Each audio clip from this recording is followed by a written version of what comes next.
लड़की को अचानक पता चला कि उसे कब्ज है और रोज उठने के बाद उसके शरीर से बहुत सारे स्केल्स झड़ जाते थे और उसे कच्ची मछली खाने का भी बहुत मन करता था। पहले तो आरती को लगा कि उसे कोई अजीब बीमारी है, लेकिन जब डॉक्टर ने उसके पैर की उंगलियां आपस में चिपकी हुई देखी तो उसे बहुत ज्यादा दर्द हुआ, क्योंकि ज्यादातर चिकन जैसे पैर की उंगलियां नेचुरल होती हैं। साफ था कि ये जेनेटिक म्यूटेशन की वजह से होता है, लेकिन जब डॉक्टर ने उसे हॉस्पिटल में भर्ती करने को कहा तो आरती समय रहते हॉस्पिटल से भाग गई। फिर वो पास की फार्मेसी में आई, कुछ गॉज और डिसइंफेक्टेंट टूल्स खरीदने का प्लान बनाया और खुद बाहर जाने के लिए तैयार हो गई।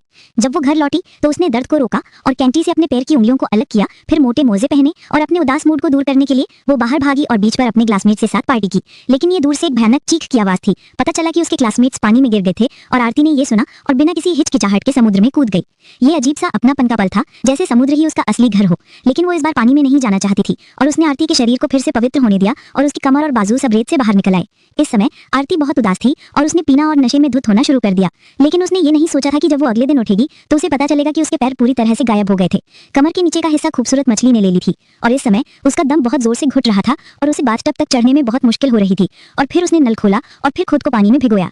इस पल ऐसा लगा कि वो माँ की गोद में लौट आई है, जिससे वो भी घबरा गई और शायद वो इस दुनिया में नहीं थी। इसलिए उसने अपना सेलफोन लिया और अपनी सबसे अच्छी दोस्त को फोन किया। लेकिन जब उसकी सबसे अच्छी दोस्त ने जलपरी आरती को देखा तो वो चौंक गई और कुछ कह नहीं पाई। लेकिन आरती के लिए वो आखिरकार उसे बीच पर ले आई। दोनों गले लगे और आरती समुद्र में चली गई।